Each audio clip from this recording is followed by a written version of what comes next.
ဘဝကိုရည်မှန်းချက်နဲ့အသက်ရှင်နေတဲ့လူတွေဘဝမှာဖြစ်ချင်တဲ့အိမ်မက်ရှိနေတဲ့လူတွေအတွက်မနှက်ဖြန်ဆိုတာမရှိပါဘူး။ဘာကြောင့်လဲဆိုတော့သူတို့တွေဟာမိမိတို့ရဲ့ဖြစ်ချင်တဲ့အိမ်မက်မိမိတို့ရဲ့ရည်မှန်းချက်အတွက်လက်ရှိအချိန်ပြစ္ဆုတ်ပံအချိန်တိုင်းစက္ကန့်ကိုတန်ဖိုးထားပြီးတော့ရှင်တန်နေကြတဲ့အတွက်ဖြစ်ပါတယ်။သူတို့တွေဟာမနှက်ဖြန်ကိုလည်းမမြုပ်ပြီးခဲ့တဲ့ကိစ္စကိုလည်းတွေးမနေဘူး။ကျွန်တော်ရဲ့လူဘဝကတိုးတောင်းပါတယ်။အချိန်တွေကလည်းအယမ်းမြန်ပါတယ်။ကျွန်တော်တို့လွန်ခဲ့တဲ့ကလေးဘဝ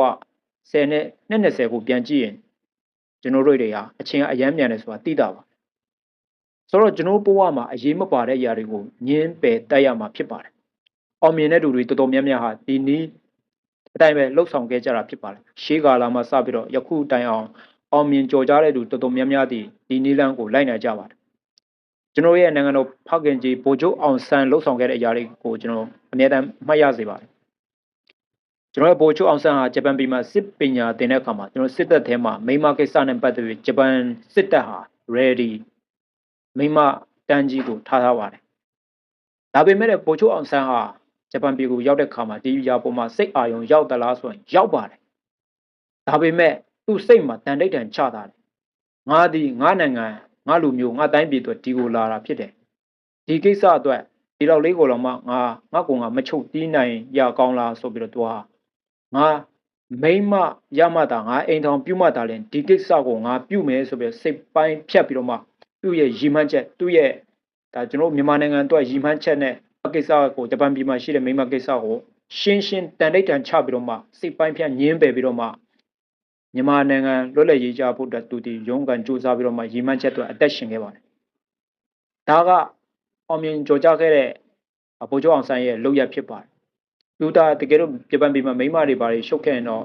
ပြောလို့မရဘူးပေါ့နော်တေရင်နဲ့တေသွားနိုင်တယ်ဒီပုံစံကိုကျွန်တော်ကအတူယူရမှာဖြစ်ပါတယ်လက်ရှိမှာအောင်မြင်နေတဲ့လူတွေကျွန်တော်တို့တထေးကြီးတွေပဲဖြစ်ဖြစ်အားကစားလောကမှာပဲဖြစ်ဖြစ်ကျွန်တော်ကြည့်မယ်ဆိုရင်လက်ရှိအချိန်နာရီကိုအာယုံစိုက်ပြီးတော့မှကိုဘဝအတွက်အရေးပါတဲ့အရာတွေကိုအာယုံစိုက်ပြီးတော့မှရှင်တန်တဲ့သူတော်တော်များများတာလည်းအောင်မြင်ကြတာဖြစ်ပါတယ်ဒါကြောင့်မလို့ကျွန်တော်ရဲ့ဘဝမှာအမြဲတမ်းမှတ်ထားဖို့ဘေးစကားတွေဒါမှမဟုတ်ဖြစ်လာမယ့်အရာတွေဖြစ်ခဲ့ပြီးသားအရာတွေကိုစိတ်နဲ့ခေါင်းထဲမှာထည့်ပြီးတော့ခံစားနေရတာတဲ့လက်ရှိမှာကိုဖြစ်ချင်တဲ့အိမ်မက်ကိုဘဝအသက်ရှင်ခြင်းရဲ့ရည်ရွယ်ချက်ကိုကောင်းကောင်းသိပြီးတော့အဲ့ဒီအတွက်အမြဲတမ်းစဉ်းစားတွေးခေါ်ပြီးရုန်းကန်စူးစမ်းနေမှာဆိုရင်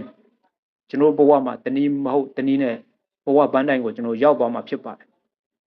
ဒီຢာကရှေးကာလမှာစပြီးယခုတိုင်အောင်မြင်ကြိုးစားသူတွေရဲ့လှုပ်ဆောင်ချက်ဖြစ်တဲ့အတွက်မိတ်ဆွေနဲ့ကျွန်တော်ကလည်းဒါလှုပ်ဆောင်ကြင်ကြံတဲ့အရာလည်းဖြစ်ပါတယ်တလုံးမှာကျွန်တော်ဒါစာပေတွေထဲဖတ်တာတော့၎င်းဒါအပြင်လောကနေကျွန်တော်တင်ယူတဲ့အရာတော်၎င်းလက်ရှိမှာကိုယ်တိုင်ကြင်ကြံပြုမှုပြီးတော့လှုပ်ဆောင်နေတဲ့ຢာကိုဒါမိတ်ဆွေတွေကိုပြန်လည်ပြီးတော့မျှဝေခြင်းဖြစ်ပါတယ်နောက်ထောင်ပေးတဲ့ပရိသတ်အားလုံးကိုလည်းဘဝမှာအကျိုးရှိနဲ့ကိုယ့်ရဲ့အချိန်နာရီကိုဒီနေ့ဒီချိန်ခါအတွက်ရှင်တန်နိုင်ကြပါစေကျွန်တော်တို့အတွက်မနေ့ပြန်ဆိုတာမသေးချပါဘူးလက်ရှိချိန်ကိုတန်ဖိုးထားပြီးတော့အကောင်းဆုံးဖြတ်ကျော်ကြပါစို့အားလုံးကိုကျေးဇူးတင်ပါတယ်